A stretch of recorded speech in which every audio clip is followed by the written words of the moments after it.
달빛처럼 포근한 옛 이야기, 월명야담입니다. 오늘도 건강과 웃음이 늘 함께 하시길 바랍니다. 구독과 좋아요로 함께 해주시면 더 많은 이야기를 들려드릴 수 있습니다. 자, 이제 달빛 같은 이야기 속으로 함께 걸어가 보겠습니다. 조선 중기 충청도 지방에 윤씨 집안이라는 양반가가 있었습니다. 본래는 기와집 처마가 높고 행랑채가 넓었으며 마당에는 하인들의 발걸음이 끊이지 않던 큰 집안이었지요. 대문을 드나드는 머슴들의 숫자만 해도 10손가락이 넘었고 곳간에는 사철쌀이 가득했습니다. 멀리서 보아도 저 집은 부자라는 걸 단번에 알 수 있었지요. 그런데 세상일이란 참으로 무상한 것이라 윤씨 집안의 가장이던 윤진사가 갑작스러운 병으로 세상을 떠나자 집안 분위기가 싸늘하게 식어버렸습니다. 윤진사는 평소 온화한 성품으로 집안을 잘 다스렸고 자식들에게도 정이 많던 어르신이었습니다. 그런 아버지가 떠나자 삼남매는 깊은 슬픔에 잠겼지요. 장남 윤석주는 35의 나이로 벌써 관직에 나아가 있었습니다. 얼굴은 준수했으나 눈빛이 날카롭고 입꼬리가 차갑게 내려가 있어 사람들은 그를 조심스럽게 대했지요. 차남 윤석님은 30을 갓 넘긴 나이로 형과는 달리 마음이 약하고 겁이 많았습니다. 늘 형의 눈치를 살피며 살아왔지요. 그리고 막내딸 윤가희는 23의 처녀로 맑은 눈망울과 단아한 자태를 지닌 아가씨였습니다. 아버지의 장례를 마친 지 사흘째 되던 날이었습니다. 윤석준이 사랑채의 동생들을 불러 모았지요. 아우와 누이 동생, 이리 앉거라. 윤석님과 윤가희는 형의 차가운 목소리에 몸을 조심스럽게 낮추며 자리에 앉았습니다. 아버지께서 돌아가셨으니 이제 집안일은 내가 맡아 처리할 것이다. 재산을 나누어야 하는데 윤석주는 품에서 장부 하나를 꺼내 펼쳤습니다. 그의 손가락이 장부 위를 천천히 훑어 내려갔지요. 논밭은 대부분 내가 관리하겠다. 아우에게는 남쪽 밭 5마지기를 주마. 가희 너에게는. 윤가희는 가슴이 두근거렸습니다.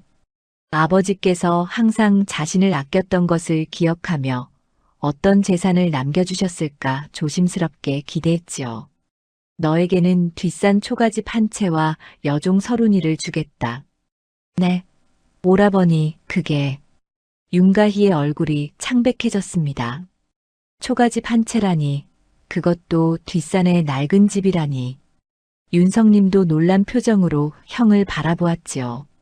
형님, 그건 너무 야박하신 것 아닙니까? 가희는 아직 혼례도 치르지 않은 처녀인데. 입 다물거라. 집안일은 장남인 내가 정하는 것이다. 아버지께서도 나에게 집안을 맡기셨다. 윤석준의 목소리가 싸늘했습니다. 윤가희는 입술을 깨물었지요. 억울했지만 양반가의 처녀가 오라비의 결정에 대들 수는 없었습니다. 차남 윤석님은 안타까운 눈빛으로 누이 동생을 바라볼 뿐이었지요. 내일 안으로 짐을 싸서 그 집으로 옮기도록 하여라. 서른이가 도와줄 것이다. 윤가희는 고개를 숙인 채 대답했습니다. 예, 오라버니. 그날 밤 윤가희는 자신의 방에서 눈물을 삼키며 짐을 쌌습니다. 어머니께서 주신 비녀, 아버지께서 사주신 옷까지, 그리고 어린 시절 읽던 책 몇 권이 전부였지요. 그때 방문이 조용히 열리며 여종 서른이 들어왔습니다. 서른은 25살쯤 되어 보이는 여인으로 윤가희보다 2살 위였지요. 얼굴은 평범했으나 눈빛만은 또렷하고 영특해 보였습니다. 아씨, 제가 돕겠습니다. 서른이 무릎을 꿇고 앉아 짐을 정리하기 시작했습니다. 두 사람은 한동안 말없이 짐을 쌌지요. 촛불이 깜빡일 때마다 방 안의 그림자도 흔들렸습니다. 서른아, 너는 무섭지 않느냐? 이제 우리 둘만 남게 되었는데. 윤가희가 조심스럽게 물었습니다. 서루는 손을 멈추고 아가씨를 바라보았지요. 아씨께서 계시는데 무엇이 무섭겠습니까? 저는 아씨를 모시겠습니다. 고맙다, 서루나. 이튿날 아침 윤가희와 서루는 작은 보따리를 들고 뒷산으로 향했습니다. 윤성님이 몰래 뒤쫓아왔지요. 가희야, 잠깐만. 윤성님은 주위를 살피며 품에서 작은 주머니를 꺼냈습니다. 이것은 내가 몰래 챙긴 쌀과 엽전이다. 많지는 않지만. 오라버니. 윤가희의 눈시울이 붉어졌습니다. 윤성님은 서둘러 말했지요. 형님이 알면 큰일 나니 조용히 받아라. 내가 자주 보살피러 오마. 고맙습니다, 오라버니. 윤성님은 누이 동생의 손을 잠깐 꽉 잡았다가 황급히 돌아갔습니다. 형의 눈에 띄면 자신도 화를 입을까 두려웠던 것이지요. 뒷산 초가집은 생각보다 더 누추했습니다. 방은 두 칸뿐이었고 마루는 삐걱거렸으며 부엌 아궁이는 금이 가 있었지요. 하지만 윤가희는 한숨을 삼키고 입을 열었습니다. 그래도 비바람은 막을 수 있겠구나. 서루나, 우리 청소부터 하자. 예, 아씨. 두 사람은 소매를 걷어붙이고 집안을 정리하기 시작했습니다. 먼지를 털고 거미줄을 걷어내고 마루를 닦았지요. 해가 뉘엿뉘엿 저물 무렵 초가집은 그래도 사람 살만한 모습이 되었습니다. 그날 저녁 윤가희와 서루는 마루에 나란히 앉아 저녁 노을을 바라보았습니다. 윤가희가 조용히 입을 열었지요. 서루나, 너는 언제부터 우리 집에 있었느냐? 아씨께서 10살 되시던 해부터였습니다. 그럼 벌써 13년이 넘었구나. 너는 어떻게 우리 집에 오게 된 것이냐? 서루는 잠시 망설이다가 조심스럽게 대답했습니다. 저는 원래 다른 양반댁에서 자랐습니다. 그 댁 주인 어르신께서 그를 아셨는데 제가 어릴 적부터 그 곁에서 자라다 보니 자연스럽게 그를 익히게 되었습니다. 내가 그를 안다고? 윤가희는 깜짝 놀랐습니다. 여종이 그를 안다는 것은 흔한 일이 아니었으니까요. 예, 아씨. 많이는 아니지만 장부를 읽고 문서를 살필 정도는 됩니다. 윤가희의 눈빛이 달라졌습니다. 문득 아버지의 얼굴이 떠올랐지요. 아버지께서 왜 하필 서룬을 자신에게 남기셨는지 이제 알 것 같았습니다. 서룬아, 혹시 아버지께서 너에게 무언가 말씀하신 적이 있느냐? 서루는 고개를 끄덕였습니다. 진사 어르신께서 돌아가시기 며칠 전 저를 부르셨습니다. 그리고 말씀하셨지요. 서루나, 내가 죽거든 가희를 잘 도와주거라. 그 아이에게는 내가 필요할 것이다라고요. 윤가희는 가슴이 먹먹해졌습니다. 아버지께서는 이미 모든 것을 알고 계셨던 것입니다. 장남이 재산을 독차지할 것도 막내딸이 어려움을 겪을 것도 아셨던 거지요. 그래서 그를 아는 여종 서룬을 일부러 남겨두신 것이었습니다. 아버지. 윤가희는 하늘을 올려다보며 눈물을 흘렸습니다. 서룬이 조용히 아가씨의 손을 잡았지요. 아씨, 우리 힘을 합치면 무엇이든 할 수 있을 것입니다. 저는 아가씨를 끝까지 모시겠습니다. 고맙다, 서룬아. 너와 나 우리 둘이 힘을 합쳐 살아가자. 달빛이 초가집 마루를 은은하게 비쳤습니다. 두 여인은 서로의 손을 꼭 잡고 앞으로의 삶을 다짐했지요. 비록 가진 것은 초가집 한 채와 서로뿐이었지만 그들에게는 무엇보다 소중한 것이 있었습니다. 바로 서로를 믿고 의지할 수 있다는 것이었지요. 며칠이 지나자 두 사람은 초가집 생활에 조금씩 익숙해졌습니다. 아침이면 산에서 나무를 뜯고 낮에는 바느질을 하여 품을 팔고 저녁이면 작은 등잔불 아래서 책을 읽었지요. 윤가희는 서룬에게 글을 더 가르쳐주고 서룬은 아가씨에게 살림하는 법을 알려주었습니다. 어느 날 저녁이었습니다. 윤가희가 문득 서룬에게 물었지요. 설훈아, 너는 우리 집안의 재산이 어떻게 나뉘었는지 이상하다고 생각하지 않느냐? 설훈은 잠시 생각하다가 조심스럽게 대답했습니다. 아씨, 사실 그것이 늘 마음에 걸렸습니다. 진사 어르신께서 아씨를 얼마나 아끼셨는지 제가 잘 압니다. 그런 어르신께서 아씨에게 초가집 한 채만 남기셨다는 것이 뭔가 석연치 않습니다. 나도 그렇게 생각한다. 아버지께서는 분명 나를 사랑하셨어. 그런데 윤가희의 목소리가 떨렸습니다. 설훈이 아가씨의 손을 꼭 잡았지요. 아씨, 혹시 장부에 뭔가 문제가 있는 것은 아닐까요? 제가 다른 댁에 있을 때 주인 어르신의 재산을 일가 친척들이 빼돌리는 것을 본 적이 있습니다. 장부를 조작하고 문서를 바꾸는 수법을 쓰더군요. 윤가희의 눈이 커졌습니다. 설마 큰오라버니께서? 아씨, 지금은 추측일 뿐입니다. 하지만 만약 정말로 그런 일이 있었다면 우리는 알아내야 합니다. 윤가희는 고개를 끄덕였습니다. 마음 한편이 무겁고 답답했지만 진실을 밝혀야 한다는 생각이 들었지요. 아버지의 뜻을 저버릴 수는 없었으니까요. 설훈아, 우리 조금씩 알아보자. 조심스럽게, 천천히. 예, 아가씨. 제가 도와드리겠습니다. 달빛은 여전히 두 사람을 비추고 있었습니다. 몰락한 집안의 막내딸과 그 곁을 지키는 여종. 이제 그들의 긴 여정이 시작되는 것이었지요. 초가집으로 옮긴 지 보름이 지났습니다. 윤가희와 설훈은 낮에는 산에서 나무를 캐고 바느질품을 팔며 근근히 살림을 꾸려갔지요. 하지만 두 사람의 마음속에는 늘 의문이 자리 잡고 있었습니다. 아버지께서 남기신 재산이 정말 초가집 한 채뿐이었을까 하는 의심이었지요. 그날도 윤가희와 설훈은 등잔불 아래 마주 앉아 있었습니다. 설훈이 조심스럽게 입을 열었지요. 아씨, 제가 한 가지 방법을 생각해냈습니다. 무슨 방법이냐?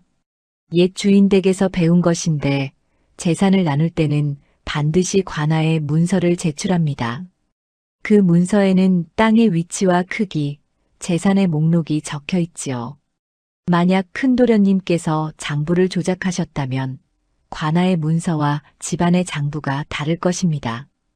윤가희의 눈빛이 빛났습니다. 그렇구나. 그럼 우리가 관아의 문서를 확인하면 되겠구나. 하지만 아씨께서 직접 가시기는 어려울 것입니다. 양반과 규수가 관아를 드나드는 것은 내 말이 옳다. 그럼 어찌하면 좋겠느냐? 설훈은 잠시 생각하다가 말했습니다. 제가 갈 수 있는 방법을 찾아보겠습니다. 조금만 기다려 주십시오. 바로 그때 밖에서 인기척이 들렸습니다. 두 사람은 깜짝 놀라 서로를 바라보았지요. 이 깊은 밤에 누가 찾아온다는 말입니까? 누구십니까? 윤가희가 떨리는 목소리로 물었습니다. 문 밖에서 낮은 목소리가 들려왔지요. 나다, 가희야. 둘째 오라비다. 윤성님이었습니다. 윤가희는 얼른 문을 열었지요. 윤성님은 주위를 살피며 재빨리 안으로 들어왔습니다. 그의 얼굴에는 두려움이 가득했습니다. 오라버니, 이 밤에 무슨 일이십니까? 쉬, 작은 소리로 말하자. 형님이 알면 큰일 난다. 윤성님은 품에서 작은 보자기를 꺼냈습니다. 그 안에는 엽전과 쌀이 들어있었지요. 이것은 내가 몰래 챙긴 것이다. 형님 몰래 가져온 것이니 절대 들키지 않도록 해라. 고맙습니다, 오라버니. 윤성님은 안절부절 못하며 방 안을 서성였습니다. 무언가 할 말이 더 있는 것 같았지요. 윤가희가 조심스럽게 물었습니다. 오라버니, 혹시 다른 말씀이 있으신 것 같은데. 윤성님은 한참을 망설이다가 목소리를 낮춰 말했습니다. 가희야, 사실은 내가 며칠 전에 우연히 들은 이야기가 있다. 두 사람은 귀를 쫑긋 세웠습니다. 윤성님은 주위를 한 번 더 살피고는 말을 이었지요. 형님께서 어떤 상인과 만나는 것을 봤다. 한양에서 온 큰 상인이라던데 이름이 장원우라고 하더구나. 장원우요? 그래. 그자가 형님과 무슨 거래를 하는 것 같았다. 내가 멀리서 몰래 지켜봤는데 형님이 문서 다발을 건네고 그자에게서 돈주머니를 받더구나. 윤가희와 서lun은 얼굴을 마주 보았습니다. 서lun이 조심스럽게 물었지요. 도련님, 혹시 그 문서가 어떤 것이었는지 보셨습니까? 자세히는 보지 못했다. 하지만 형님께서 그자에게 땅 문서라는 말을 하시는 것은 들었다. 윤가희의 가슴이 철렁했습니다. 땅 문서라니, 그것은 집안 재산의 핵심이 아닙니까? 오라버니, 그 상인 장원우라는 자는 어떤 사람입니까?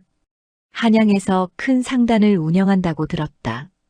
온갖 물건을 사고 판다는데 평판이 그리 좋지는 않더구나. 돈이 되는 일이라면 수단과 방법을 가리지 않는다는 소문이 있다. 서lun이 조용히 말했습니다. 아씨, 아무래도 큰도련님께서 그 상인과 결탁하여 집안 재산을 빼돌리시는 것 같습니다. 윤성님이 고개를 끄덕였습니다. 나도 그런 생각이 들었다. 하지만 형님께 대놓고 물어볼 수가 없구나. 형님은 요즘 눈빛이 예사롭지 않다. 내가 뭔가 알고 있다는 것을 눈치채시면. 윤성님의 목소리가 떨렸습니다. 그는 형이 무서웠던 것이지요. 윤가희는 오라비의 손을 꼭 잡았습니다. 오라버니, 저희에게 알려주셔서 감사합니다. 조심해서 돌아가십시오. 가희야, 너희도 조심해야 한다. 형님께서 너희가 뭔가 알아내려 한다는 것을 눈치채시면 가만히 두지 않으실 것이다. 알겠습니다, 오라버니. 윤성님은 다시 한번 주위를 살피고는 밤 어둠 속으로 사라졌습니다. 윤가희와 서lun은 한동안 말없이 서로를 바라보았지요. 아씨, 이제 확실해졌습니다. 큰도련님께서 상인 장원우와 결탁하여 재산을 빼돌리고 계십니다. 그렇구나. 하지만 우리가 어찌 증거를 찾을 수 있겠느냐? 형님께서는 모든 것을 꽁꽁 숨기고 계실 텐데. 서lun은 잠시 생각에 잠겼습니다. 그러다 무릎을 탁 쳤지요. 아씨, 제게 좋은 생각이 있습니다. 상인 장원우를 찾아가는 것입니다. 뭐라고? 그자를 찾아간다고? 예. 상인들은 반드시 거래 장부를 기록합니다. 특히 땅 문서 같은 큰 거래는 더욱 꼼꼼히 적어두지요. 만약 제가 그 장부를 볼 수 있다면 큰도련님께서 어떤 땅을 팔았는지 알 수 있을 것입니다. 윤가희는 걱정스러운 얼굴로 서lun을 바라보았습니다. 하지만 그것은 너무 위험하지 않느냐? 그자가 너를 어찌할지 모르는데. 걱정 마십시오, 아씨. 제게 계획이 있습니다. 서lun의 눈빛이 단호했습니다. 윤가희는 서lun의 그런 모습을 처음 보았지요. 평소에는 조용하고 순종적이던 여종이 이렇게 의연한 모습을 보이다니. 서lun아, 정말 괜찮겠느냐? 예, 아씨. 제가 조심하겠습니다. 아씨께서는 여기서 기다려 주십시오. 알았다. 하지만 조금이라도 위험하다 싶으면 당장 돌아오너라. 명심하겠습니다. 이튿날 새벽 서lun은 초가집을 나섰습니다. 윤가희는 문 앞에서 그녀를 배웅하며 마음 졸였지요. 서lun의 뒷모습이 아침 안개 속으로 사라질 때까지 지켜보았습니다. 혼자 남은 윤가희는 방 안을 왔다 갔다 하며 초조해했습니다. 서lun이 무사히 돌아올 수 있을까? 혹시 위험한 일을 당하는 것은 아닐까? 온갖 걱정이 머리를 스쳤지요. 해가 중천에 떴을 때쯤 윤가희는 문득 결심했습니다. 이대로 가만히 앉아만 있을 수는 없었습니다. 자신도 무언가를 해야 했지요. 마을 훈장님을 찾아가 보자. 아버지와 친하셨던 분이시니 혹시 무언가 아시는 것이 있을지도 모른다. 윤가희는 옷매무새를 다듬고 마을로 향했습니다. 비록 초라한 처지가 되었지만 그녀는 여전히 윤진사의 딸이었습니다. 당당하게 걸어야 했지요. 마을 서당에 도착하자 백발의 최 훈장이 마루에 앉아 책을 읽고 있었습니다. 윤가희가 공손히 절을 올렸지요. 훈장님 가희입니다. 오, 어인일로 여기까지 왔는가? 훈장님께 여쭈어 볼 것이 있어 찾아뵈었습니다. 최 훈장은 윤가희를 안으로 불렀습니다. 두 사람은 마주 앉아 이야기를 나누었지요. 윤가희는 조심스럽게 자신의 처지와 의심을 털어놓았습니다. 그런 일이 있었구나. 참으로 안타깝구나. 최 훈장은 긴 한숨을 내쉬었습니다. 훈장님, 혹시 아버지께서 생전의 재산에 대해 말씀하신 것이 없으십니까? 글쎄다.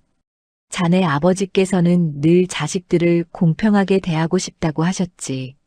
특히 가히 너를 많이 아끼셨어. 초가집 한 채만 남기셨다는 것이 이상하구나. 저도 그렇게 생각합니다. 만약 정말로 부당한 일이 있었다면 이를 바로잡아야 하네. 하지만 조심해야 하네. 장남의 권한은 막강하니까. 알겠습니다, 훈장님. 조심하겠습니다. 윤가희는 서당을 나서며 마음을 굳게 먹었습니다. 당하고만 있을 수는 없었습니다. 서른과 함께 반드시 진실을 밝혀낼 것이었지요. 해가 서산에 기울 무렵 서른이 돌아왔습니다. 윤가희는 달려나가 그녀를 맞았지요. 서른아, 무사히 돌아왔구나. 예, 아씨. 그리고 알아낸 것이 있습니다. 서른의 눈빛에는 확신이 담겨 있었습니다. 두 사람은 방 안으로 들어가 문을 닫았지요. 이제 진실을 향한 그들의 싸움이 본격적으로 시작되는 것이었습니다. 서른은 방 안에 앉아 숨을 고르고 있었습니다. 한양 장안까지 다녀온 길이 험했던 탓에 얼굴에는 피곤한 기색이 역력했지요. 윤가희는 물 한 사발을 떠다 주며 조심스럽게 물었습니다. 서른아, 천천히 이야기해다오. 무리하지 말고. 서른은 물을 단숨에 들이키고는 입을 열었습니다. 아씨, 제가 한양으로 가서 상인 장원우의 행적을 찾아보았습니다. 그자는 종로 큰 길에 상점을 하나 두고 있더군요. 그래서 어찌 되었느냐? 처음에는 그저 지나가는 여종인 척하며 주변을 살폈습니다. 상점 앞에는 온갖 물건이 쌓여 있었고 드나드는 사람도 많았지요. 그런데 가만히 보니 장부를 관리하는 사내가 따로 있더군요. 윤가희는 숨을 죽이고 서른의 이야기에 귀를 기울였습니다. 서른이 말을 이었지요. 제가 그 사내에게 다가가 물었습니다. 혹시 일손이 필요하지 않으냐고요. 마침 그쪽에서도 사람이 부족했던지 저더러 며칠만 거들어 달라고 하더군요.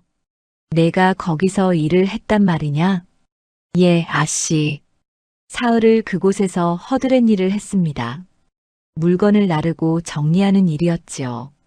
그러면서 틈틈이 장부가 보관된 곳을 살폈습니다. 서른의 눈빛이 날카로워졌습니다. 윤가희는 서른의 그런 모습이 낯설면서도 믿음직스러웠지요. 셋째 날 저녁이었습니다. 모두가 저녁상을 받으러 간 사이 저는 몰래 장부를 보관한 방으로 들어갔습니다. 손이 부들부들 떨렸지요. 발각되면 큰일 날 일이었으니까요. 그래서 무엇을 보았느냐? 서른은 품에서 작은 종이 한 장을 꺼냈습니다. 촛불 아래 펼쳐진 종이에는 글씨가 빼곡히 적혀 있었지요. 이것은 제가 급히 베껴 적은 것입니다. 장원우의 장부에서 큰도련님과 관련된 거래 내역을 찾았습니다. 윤가희는 종이를 받아들고 눈을 가늘게 뜨고 읽었습니다. 글씨는 흐릿했지만 내용은 분명했지요. 이것은 큰도련님께서 올해 봄부터 장원우에게 땅 문서를 넘기셨습니다. 남촌 논 15마지기, 서촌 밥 8마지기, 그리고 뒷동산 임야까지요.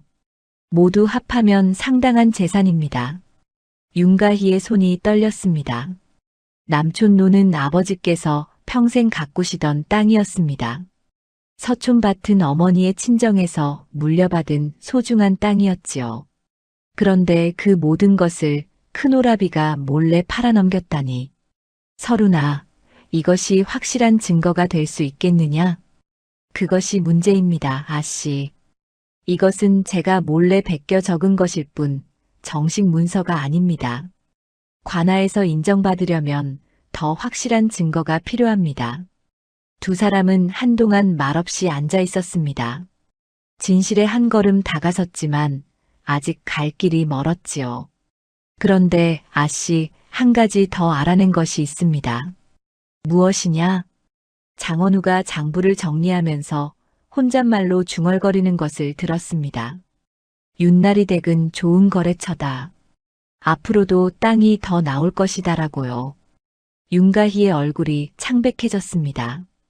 더 판다는 말이냐? 큰오라버니께서 아직도 집안 재산을 팔아넘길 작정이신 게냐? 그런 것 같습니다. 아마도 큰도련님께서는 조금씩 재산을 빼돌려 관아의 눈을 피하려 하시는 듯합니다. 윤가희는 주먹을 불끈 쥐었습니다. 분노가 치밀어 올랐지요. 하지만 동시에 두려움도 밀려왔습니다. 큰오라비는 권력도 있고 힘도 있는 사람이었습니다. 자신과 설우는 보잘것없는 처녀와 여종일 뿐이었지요. 설우나, 우리가 과연 형님을 막을 수 있을까? 설우는 윤가희의 손을 꼭 잡았습니다. 아씨, 당하기만 하면 더 큰 위기가 옵니다. 지금 막지 않으면 집안에 남은 모든 것을 잃게 될 것입니다. 내 말이 옳다. 하지만 어찌해야 할지 막막하구나. 바로 그때 밖에서 다급한 발소리가 들렸습니다. 누군가 초가집을 향해 달려오고 있었지요. 두 사람은 긴장한 얼굴로 문을 바라보았습니다. 가희야, 가희야. 윤성님의 목소리였습니다. 윤가희가 얼른 문을 열자 윤성님이 숨을 헐떡이며 들어섰습니다. 그의 얼굴에는 공포가 역력했지요. 오라버니, 무슨 일이십니까? 큰일 났다, 가희야. 형님께서 알고 계신다. 뭘 알고 계신다는 말입니까? 너희가 뭔가 알아내려 한다는 것을 말이다. 아까 형님께서 나를 불러 다그치셨다. 둘째가 막내에게 무언가 알려준 것 같다고 하시면서 말이다. 윤가희와 설우는 얼굴을 마주 보았습니다. 윤성님이 다급하게 말을 이었지요. 형님께서 내일 사람을 보내 너희를 협박하실 것이다. 조심해야 한다. 협박이라니요? 형님은 지금 초조해하고 계신다. 재산일이 탈로 날까봐 두려워하시는 것이다. 그래서 너희를 미리 막으려 하신다. 설운이 조용히 말했습니다. 도련님, 큰도련님께서 보낼 사람이 누구입니까? 아마도 집안 머슴 놈들일 것이다. 형님께서는 사람들 눈을 피해 일을 처리하실 테니까. 윤가희는 입술을 깨물었습니다. 두려웠지만 물러설 수는 없었지요. 오라버니, 저희는 괜찮습니다. 걱정하지 마십시오. 가희야, 이건 위험한 일이다. 형님을 상대하는 것은 그래도 해야 합니다. 이대로 당하고만 있을 수는 없습니다. 윤성님은 한참을 망설이다가 품에서 무언가를 꺼냈습니다. 작은 주머니였지요. 이것은 내가 몰래 모아둔 돈이다.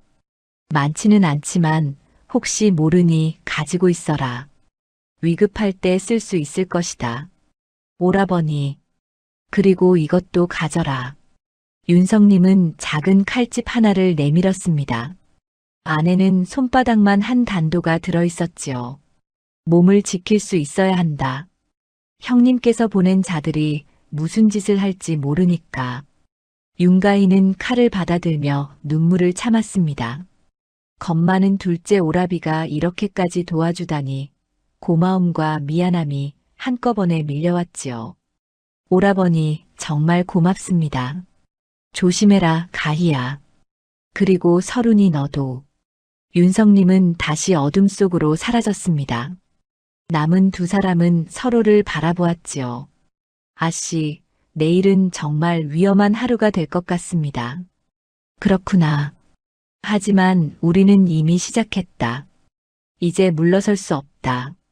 윤가인은 오라비가 준 칼을 허리춤에 차고 서른이 베껴온 증거를 품속 깊이 넣었습니다.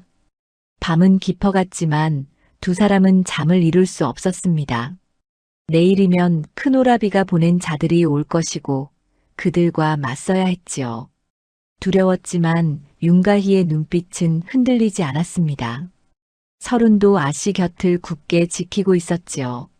촛불이 깜빡이는 초가집 안에서 두 여인은 다가올 싸움을 준비하고 있었습니다. 이튿날 오후였습니다.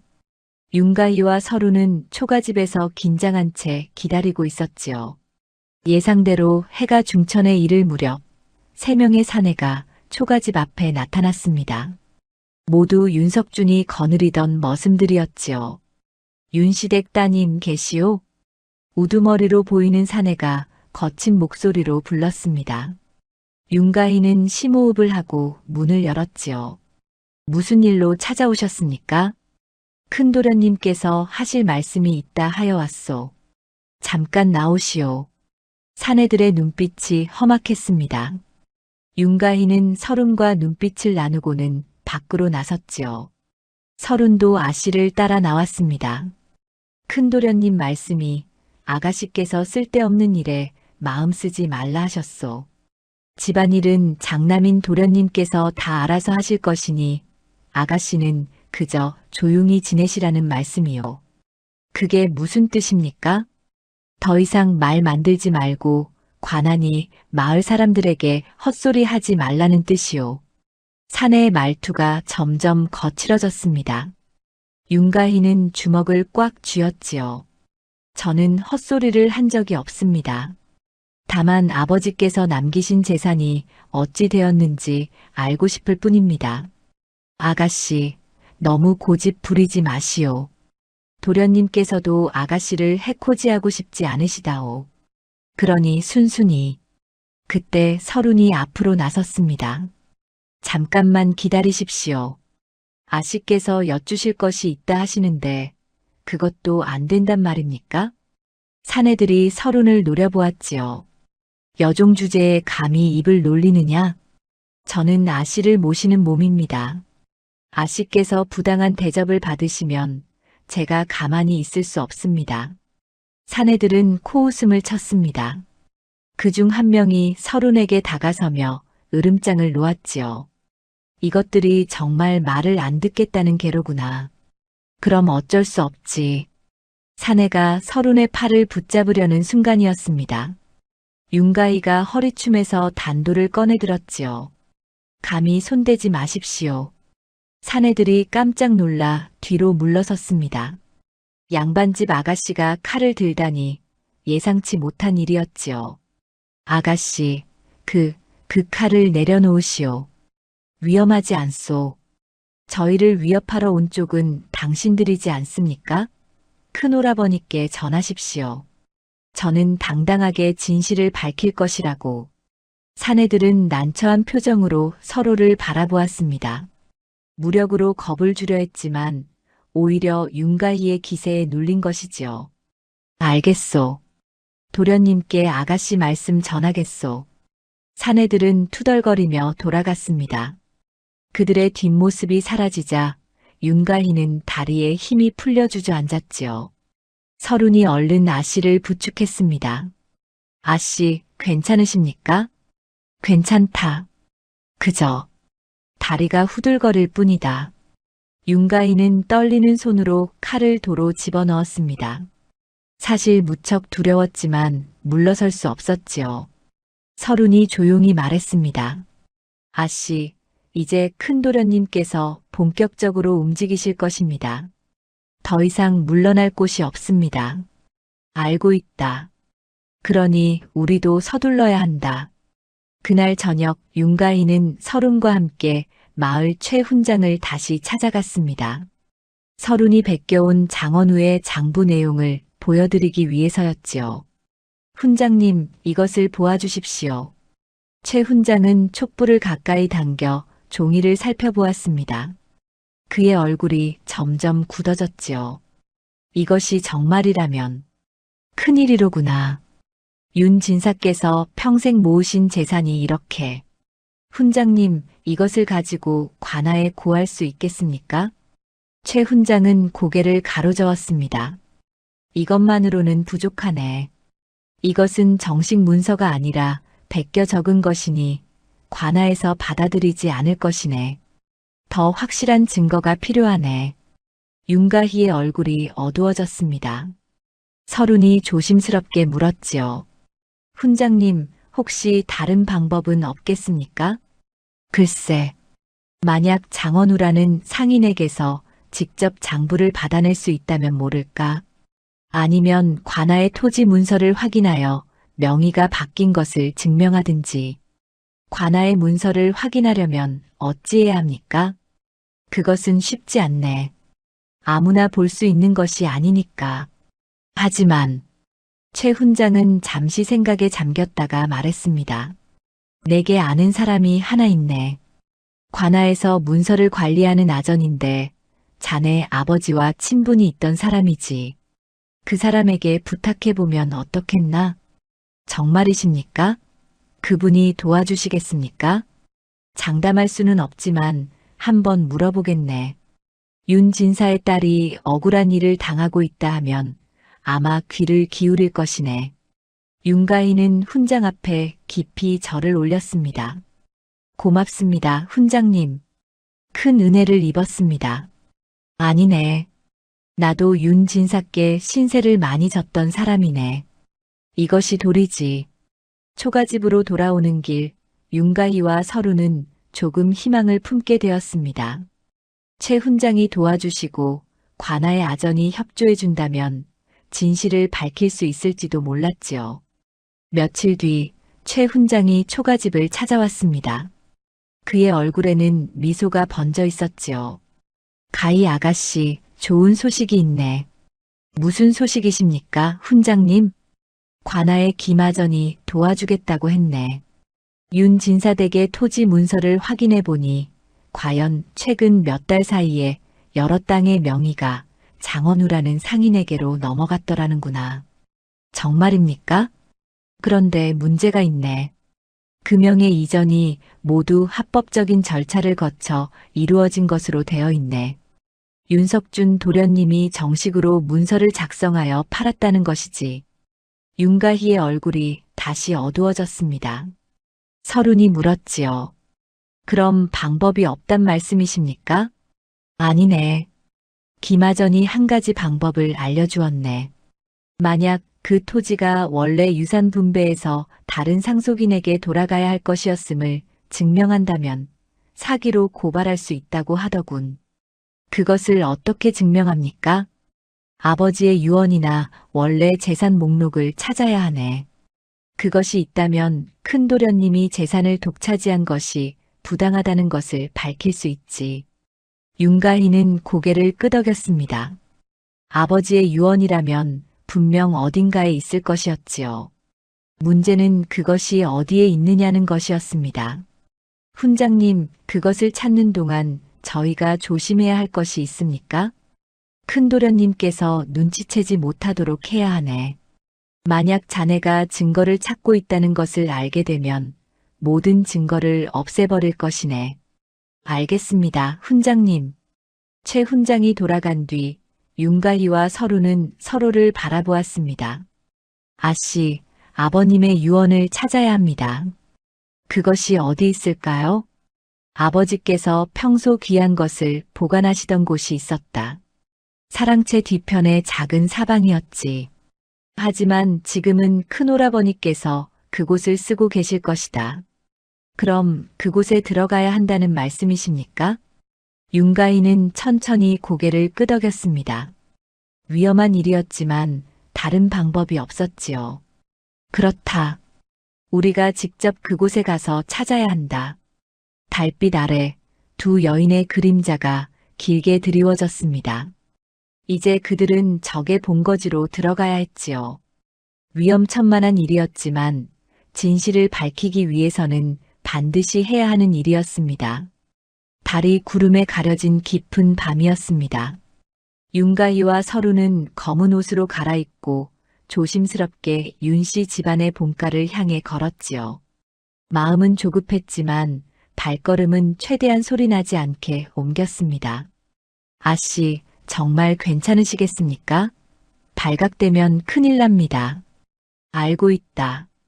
하지만 이것이 유일한 방법이다. 두 사람은 뒷담을 넘어 집 안으로 들어섰습니다. 다행히 개들은 윤가희의 냄새를 기억하는지 짖지 않았지요. 사랑채로 가는 길목에서 서룬이 윤가희의 소매를 잡아당겼습니다. 아씨, 저기 불빛이 보입니다. 사랑채 창문으로 희미한 등불빛이 새어나오고 있었습니다. 아직 윤석준이 잠들지 않은 것이지요. 두 사람은 어둠 속에 몸을 숨기고 기다렸습니다. 한참을 기다리자 등불이 꺼지고 윤석준이 안채로 들어가는 모습이 보였습니다. 두 사람은 조금 더 기다렸다가 조심스럽게 사랑채로 다가갔지요. 문을 살며시 열자 익숙한 아버지의 냄새가 코끝을 스쳤습니다. 윤가희는 가슴이 뭉클했지만 감상에 젖을 시간이 없었지요. 서룬이 작은 등잔에 불을 켰습니다. 아씨, 서둘러야 합니다. 두 사람은 방 안을 살폈습니다. 장롱, 문갑, 책장. 윤가희는 아버지께서 귀한 물건을 보관하시던 작은 장을 찾았지요. 여기다.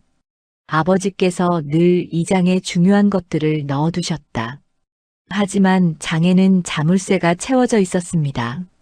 서룬이 머리에 꽂았던 비녀를 빼서 조심스럽게 자물쇠를 만졌지요.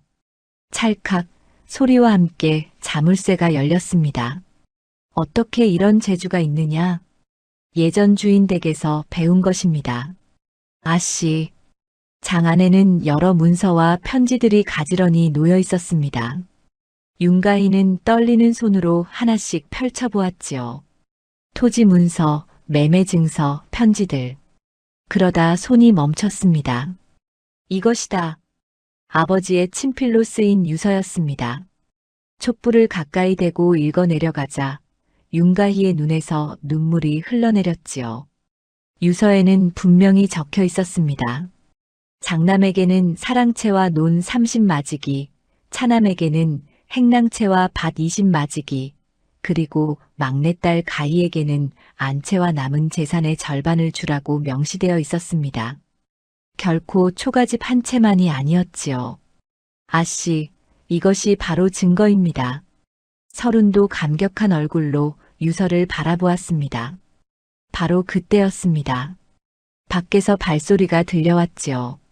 누가 거기 있느냐? 윤석준의 목소리였습니다. 두 사람은 깜짝 놀라 서로를 바라보았지요. 윤가희는 재빨리 유서를 품속에 넣고 장을 닫았습니다. 서른아, 뒷문으로 나가자. 하지만 이미 늦었습니다.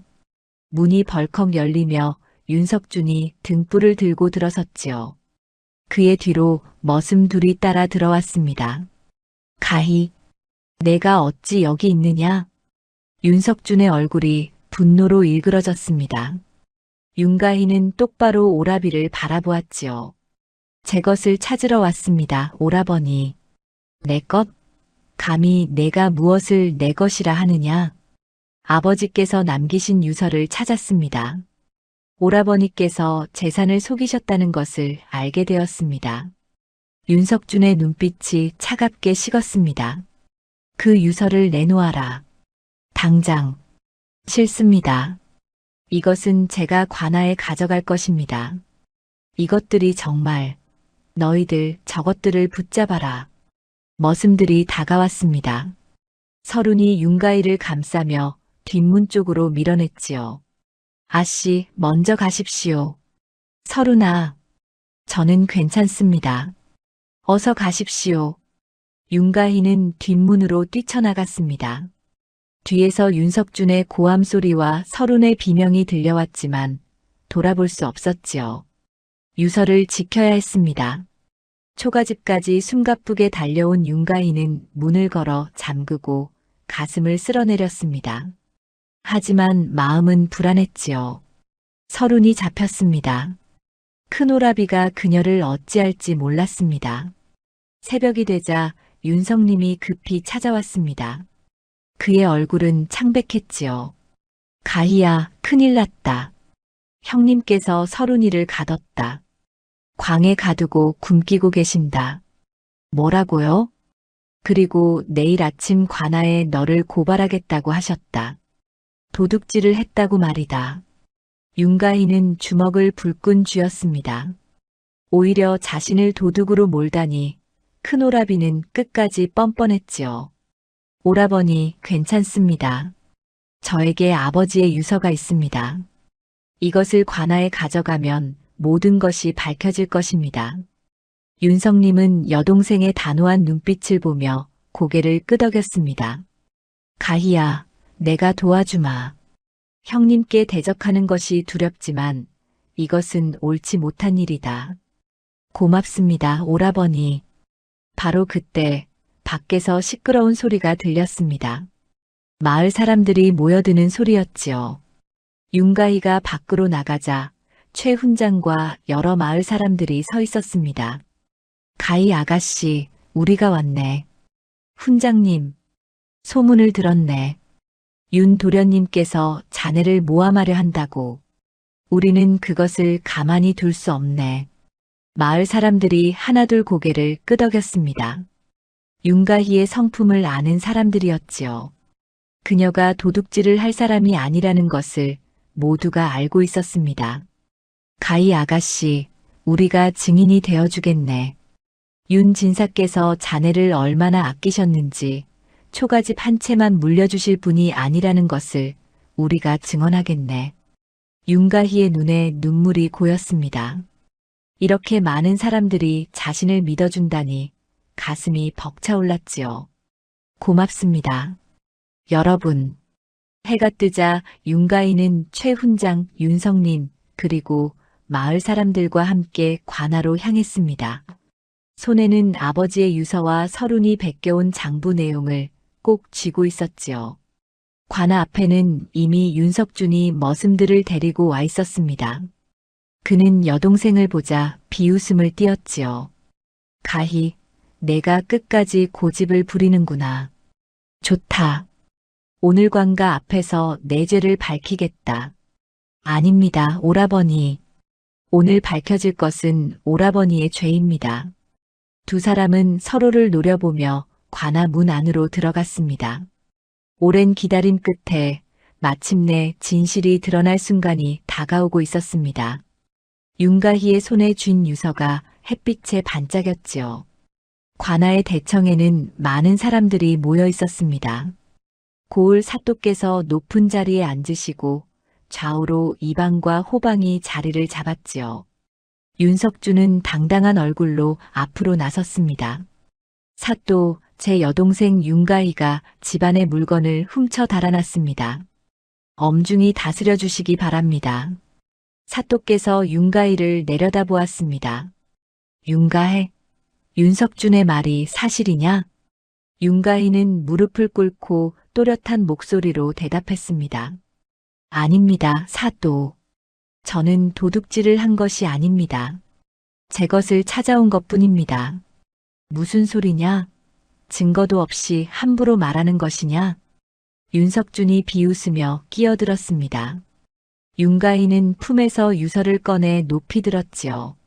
사또, 이것이 바로 증거입니다. 선친께서 남기신 유서입니다.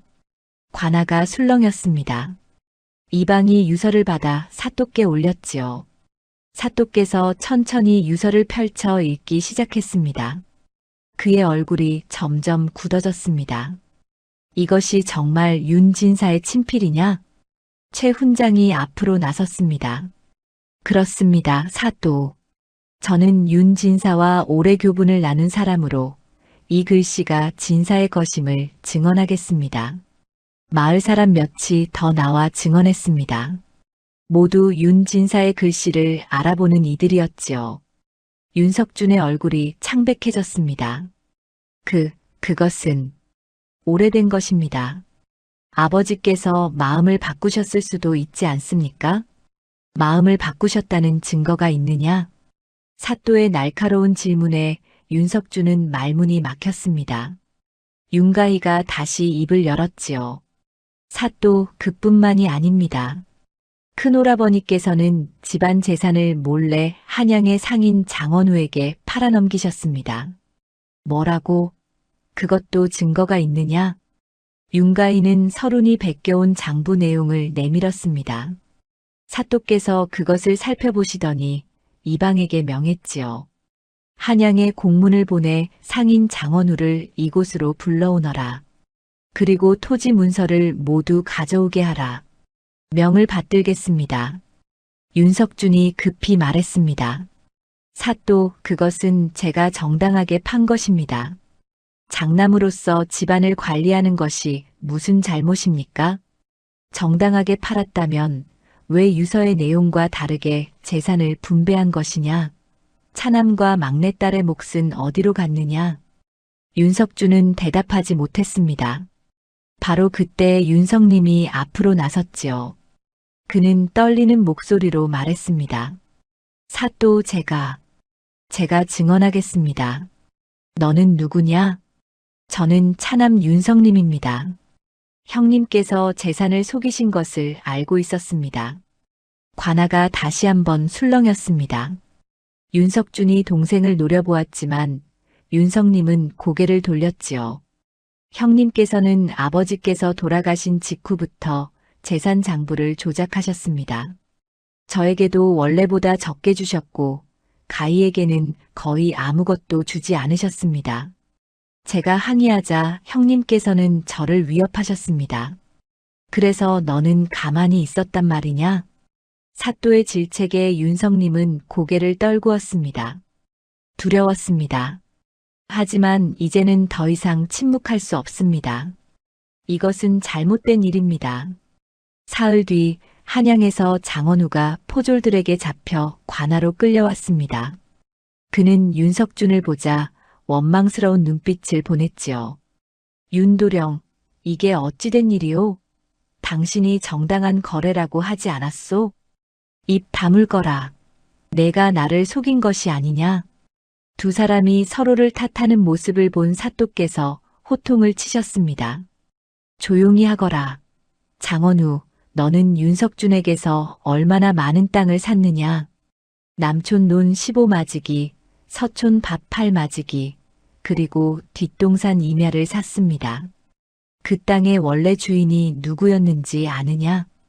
윤진사댁의 것이라고만 들었습니다.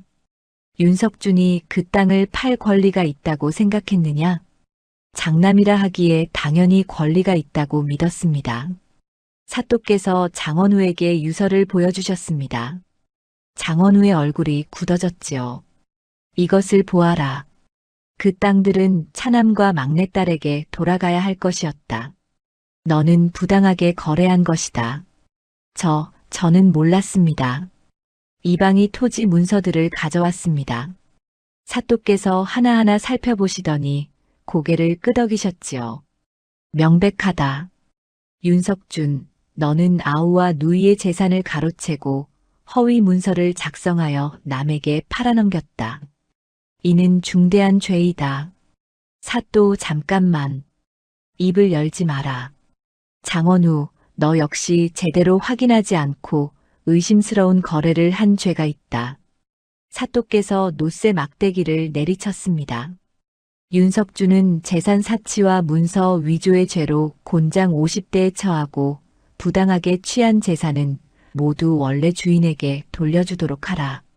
장원우는 곤장 30대에 처하고 산 땅은 모두 원래대로 돌려주도록 하라. 사또, 억울합니다. 윤석준이 소리쳤지만 포졸들이 그를 끌어냈습니다. 장원우도 비명을 지르며 끌려갔지요. 윤가희는 그 모습을 조용히 지켜보았습니다. 승리의 기쁨보다는 씁쓸함이 더 컸지요. 가족이 이렇게 무너지는 것을 보는 것이 가슴 아팠습니다. 관아 밖으로 나오자 최 훈장과 마을 사람들이 윤가희를 둘러쌌습니다. 축하하네, 가희 아가씨. 정의가 승리했네. 고맙습니다, 훈장님. 여러분 덕분입니다. 윤성님이 다가와 여동생의 손을 잡았습니다. 가희야, 미안하다. 내가 진작 나섰어야 했는데. 아닙니다, 오라버니. 오늘 용기 내어 증언해 주셔서 고맙습니다.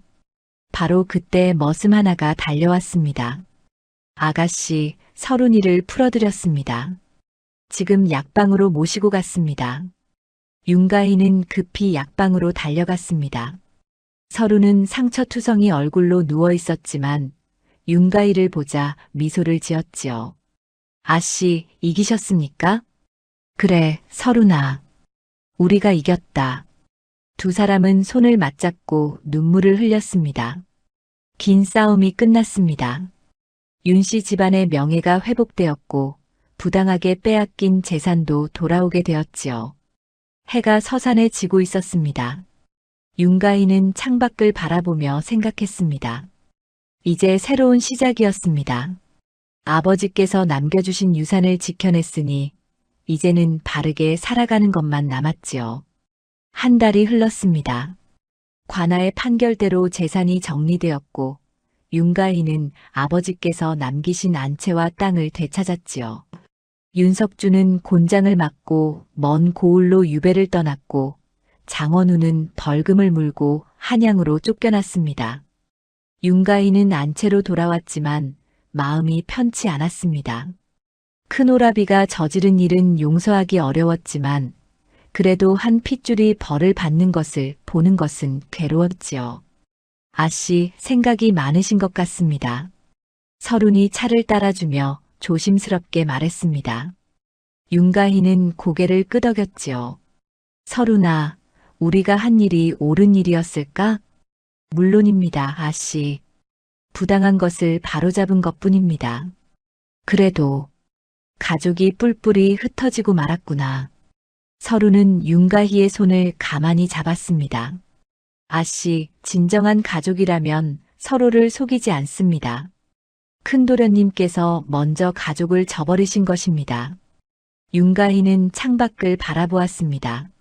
마당에는 봄꽃이 피어나고 있었지요. 어머니께서 좋아하시던 매화나무에도 꽃망울이 맺혀 있었습니다. 바로 그때 윤성님이 찾아왔습니다. 그는 이제 행랑채에서 살며 자신의 땅을 돌보고 있었지요. 가희야, 이야기 좀 할 수 있겠느냐? 물론입니다, 오라버니. 안으로 드십시오. 두 남매는 사랑채에 마주 앉았습니다. 윤성님은 한참을 망설이다가 입을 열었지요. 가희야, 나는 내가 미안하다. 진작 나섰어야 했는데 겁이 나서 그러지 못했다. 오라버니, 그런 말씀 마십시오. 마지막에 용기를 내주신 것만으로도 감사합니다. 형님을 유배 보내는 것을 보니 마음이 무거웠다. 하지만 달리 방법이 없었지. 윤가희는 차를 한 모금 마시고 조용히 말했습니다. 오라버니, 지난 일은 이제 잊어야 합니다. 우리는 앞으로 어떻게 살 것인가를 생각해야 합니다. 내 말이 옳다. 그래서 말인데, 나는 내 땅을 제대로 가꾸려 한다. 더 이상 누구에게 의지하지 않고 내 힘으로 살아가고 싶다. 잘 생각하셨습니다, 오라버니. 윤성님은 동생의 손을 잡았습니다. 가희야, 너도 이제 혼이 날 나이가 되지 않았느냐? 좋은 혼처를 찾아보는 것이 어떻겠느냐? 윤가희는 미소를 지으며 고개를 저었지요. 아직은 생각이 없습니다. 지금은 이 집안을 다시 일으키는 것이 먼저입니다. 며칠 뒤 윤가희는 서른을 불러 앉혔습니다. 서른의 상처는 거의 다 나았지만 아직 얼굴에 자국이 남아 있었지요. 서른아, 너에게 할 말이 있다. 무슨 말씀이십니까, 아씨? 윤가희는 품에서 종이 한 장을 꺼냈습니다. 그것은 관아에서 받은 양인 문서였지요. 이것을 내게 준다. 이제 너는 자유의 몸이다. 서른은 깜짝 놀라 윤가희를 바라보았습니다. 아, 아씨. 이게 무슨 말씀이십니까? 너는 나를 위해 목숨을 걸었다. 매를 맞고 갇히면서도 나를 지켜주었다. 이것은 당연한 보답이다. 서른의 눈에 눈물이 고였습니다. 아씨, 저는 아씨 곁을 떠나고 싶지 않습니다.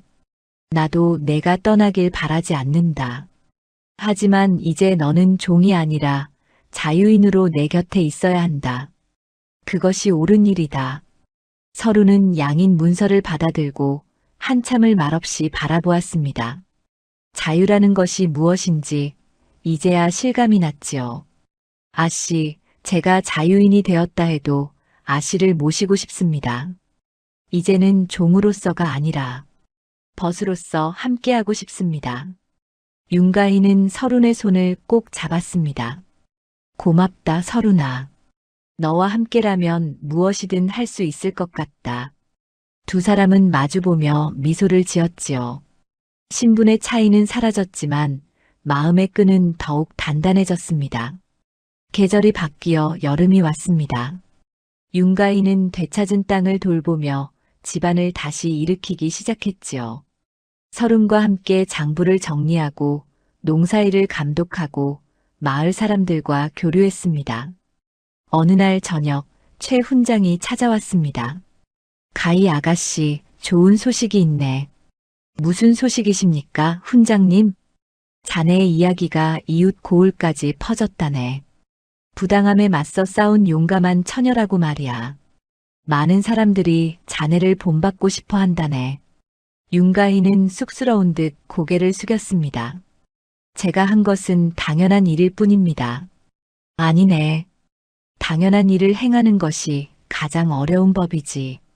특히 힘없는 처녀의 몸으로 양반 오라비와 맞서 싸웠다는 것은 쉬운 일이 아니었을 것이네. 최 훈장은 윤가희를 흐뭇하게 바라보았습니다. 자네 아버지께서 살아계셨다면 무척 자랑스러워 하셨을 것이네. 그 말에 윤가희의 눈시울이 붉어졌습니다. 아버지를 생각하니 가슴이 뭉클했지요. 해가 지고 달이 떠올랐습니다. 윤가희와 서루는 안채 마루에 앉아 달을 바라보았지요. 아씨, 우리가 참 먼 길을 왔습니다. 그러게 말이다. 처음 초가집으로 쫓겨났을 때는 막막했는데 이렇게 다시 돌아올 줄 누가 알았겠느냐. 이 모든 것이 아씨의 용기 덕분입니다. 아니다. 내가 없었다면 나는 아무것도 할 수 없었다. 두 사람은 서로를 바라보며 미소 지었습니다. 이제 그들은 단순히 주인과 종이 아니었습니다. 함께 어려움을 이겨낸 동지이자 벗이었지요. 서른아, 우리 힘을 합쳐 이 집안을 더 크게 일으켜보자. 아버지께서 바라셨던 대로 바르고 정직하게 살아가는 집안으로 만들자. 그렇게 하겠습니다, 아씨. 제 능력을 다해 돕겠습니다. 달빛이 두 사람을 부드럽게 비추고 있었습니다. 마을 사람들은 훗날 이렇게 말했지요. 윤씨 집안을 다시 일으킨 것은 막내딸 하나와 그 곁을 지킨 여인 하나였다네. 신분은 달랐지만 뜻은 같았고 힘은 약했지만 마음은 강했다네. 그래서 부당함을 이겨내고 정의를 세울 수 있었던 것이지. 윤가희와 서른의 이야기는 오랫동안 사람들의 입에서 입으로 전해졌습니다. 약한 자도 정의를 위해 맞서 싸울 수 있다는 것을, 진실은 결국 밝혀진다는 것을, 그리고 진정한 동료는 신분이 아니라 마음으로 맺어진다는 것을 보여준 이야기였지요. 두 여인의 앞날에는 아직 많은 일들이 기다리고 있었지만 그들은 두렵지 않았습니다. 함께라면 어떤 어려움도 이겨낼 수 있다는 것을 이미 증명했으니까요.